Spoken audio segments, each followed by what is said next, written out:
Հավատք։ Դժվար է, ժողովուրդը հավատքը կորցրել է։ Այդ իրական գիտակից միասնականության դեպքում միայն քրական դիցքերով մենք կարող ենք ստեղծել ոդի կամ դեպքին։ Եվ ամենավատ բանը, որ կարելի անել, այդ վստահությունը, այդ սերը, այդ ոչին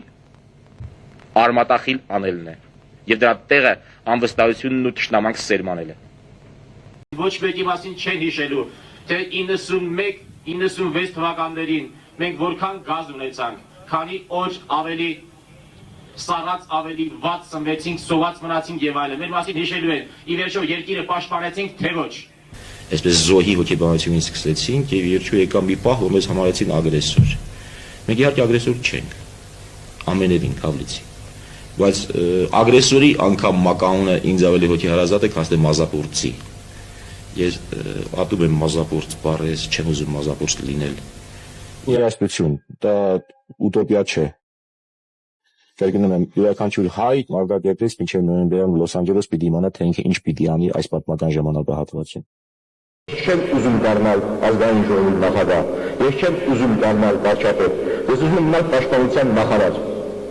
Ես համարում եմ, որ բանակը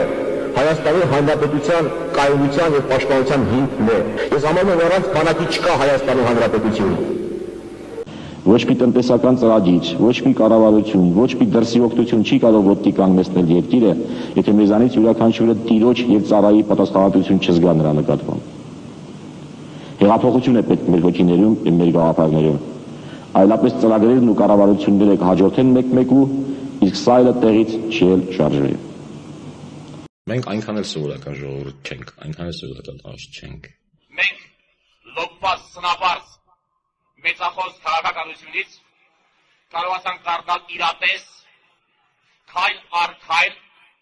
մեր խնդիրները իրականացնող ազգ։ Բայց